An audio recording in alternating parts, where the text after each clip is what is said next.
Thursday, January 4th. We're gonna get dinner started. Tonight's dinner is really about using things that we had in the freezer. We're going to be making a ham pot pie. So I had some, I'm gonna call it ham, but it's pork. It does not have that traditional pink hue that ham has. This was a ham that we had gotten from a pig that we had previously purchased, and I had cooked it. I think it was either back in November or December, and we had a lot left over. So I took a huge portion of those leftovers, froze them, and I took about half of that out this morning. The other half is still in the freezer. Maybe I'll make some sort of ham chowder at some point, but we're gonna use this to make a pot pie.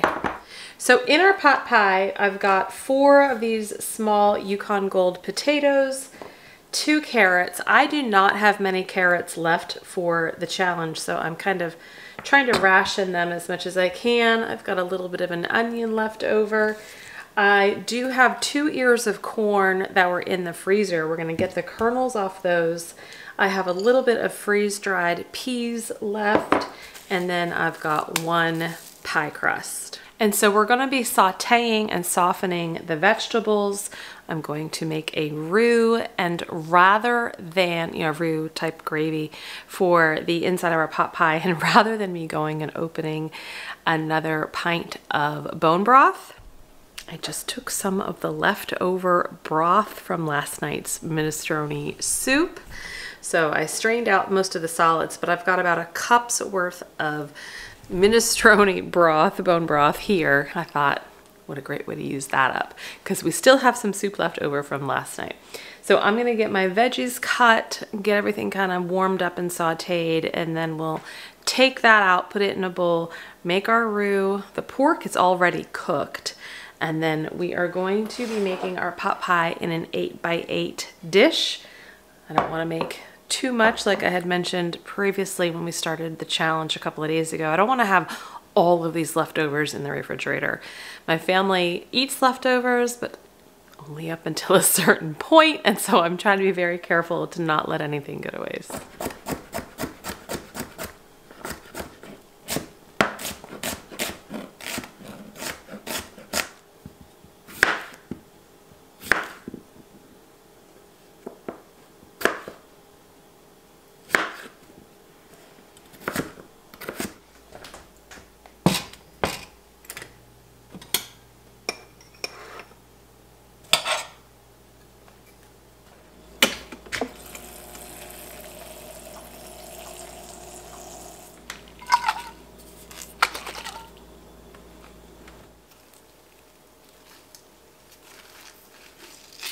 Took out 2 ears of corn from the freezer. I probably could get away with 1, because by only using an 8x8 dish, I don't want to have too much filling. I want to have just enough.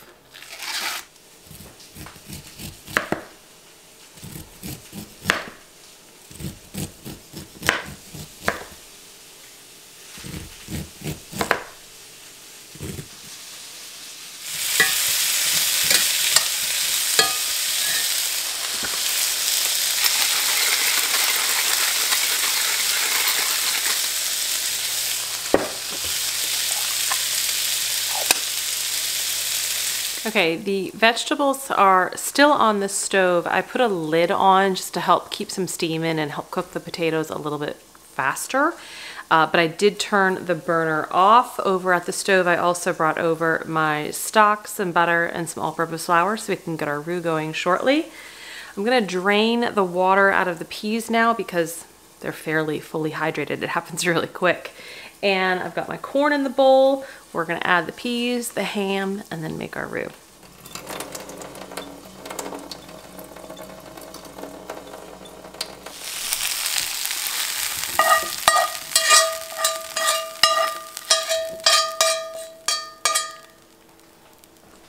I'm just gonna add a little bit of dehydrated onion, garlic powder, parsley, and some marjoram. So the filling is just about ready to go, right? I just need to mix this together, but we're gonna get the roux going with the flour, water, and the stock. And I'm not adding too much salt and pepper. I did salt and pepper the vegetables when they were on the stove, but the stock already is salted and the meat is semi-salted as well. We already did the veggies, so I'm not gonna add too much more of that.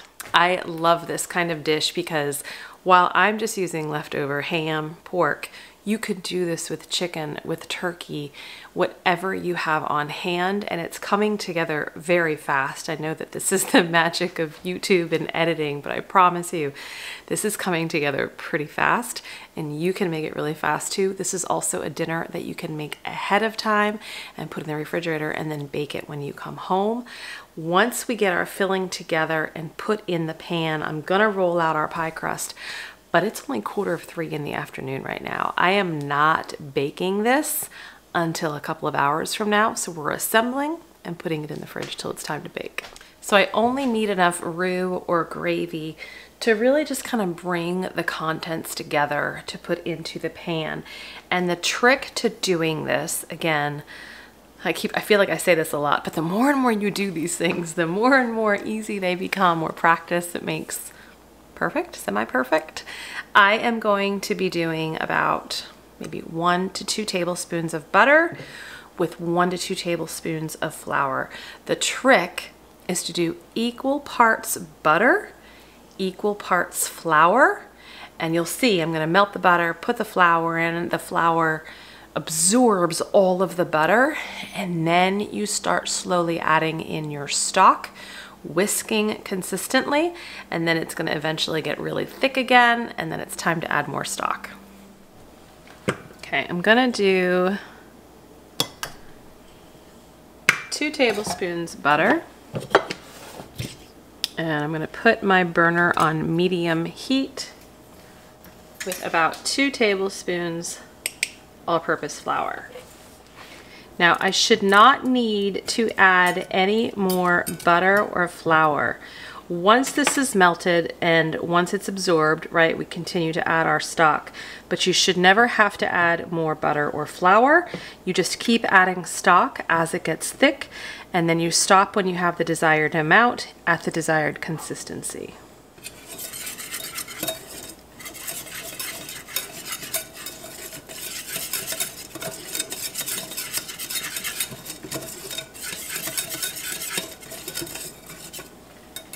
So this is what you're gonna see. You're gonna see the flour absorb all the butter. There's really no liquids left. There's necessarily no solids if you consider the flour a solid. It's just very kind of mushy together. So at this point, we start to add in some of our broth. I'm only gonna add about half of that. And then you want to continue to whisk until that is all absorbed.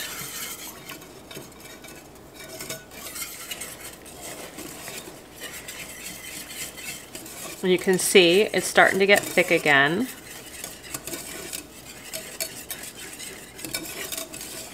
It's kind of that mushy, slurry type mixture. Time to add the rest of the broth in. Now I am only doing, like I said, about a cup's worth of broth. Oh, there's a kidney bean. But you can keep this process up until you have the desired amount and the desired texture. I'm actually going to turn the burner off because it's pretty thick.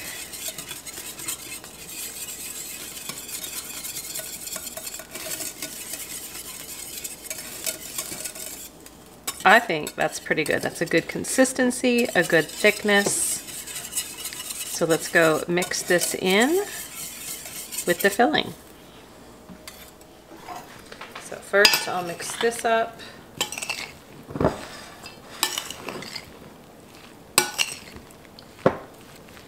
This smells so good already. I don't know what it is, but it actually smells really good. Our gravy mixed in.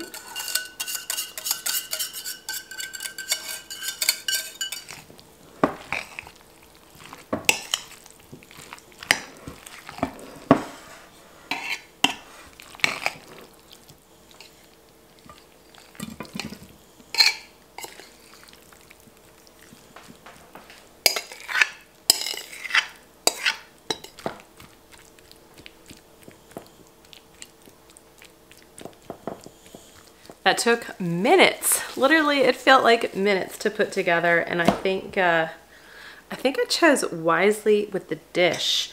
It's a smaller pan, but it's full, and it's really a hearty meal, so I think it's gonna be a win-win with my family. All right, I got one pie crust that I pulled out of the freezer this morning. We don't eat a lot of pie. We don't make a lot of pies like some people do. So I don't can pie filling very often, maybe once a year, if not once every other year. But I love having pie crusts in the freezer. I usually make about 4 at a time, and I only make them maybe a few times a year, and I use them for quiches, I use them for pot pies, maybe we do some kind of dessert pocket of some sort, but I would say quiche and pot pie are the most that we use pie crusts for. So I use all-purpose flour, and I go back and forth between lard and butter. I'm pretty sure these are lard. I find that our home rendered lard actually produces a much flakier pie crust, but I do this in the food processor. It is so fast, it is so easy. I'll show you this process another time. We're gonna roll this out, top our pan, and then put it in the refrigerator until we're ready to cook.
That's it. It is 3 o'clock, so I don't even know what time I told you it was beforehand, but it's only 3 o'clock right now. Dinner is done. I will preheat the oven and cook it at about 350.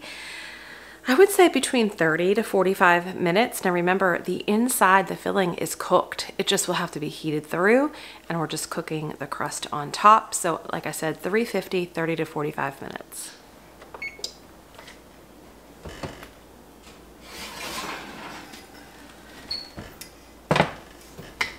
Pot pie is done. It was in the oven for about 45 minutes at 350 degrees. We're gonna serve this up and eat.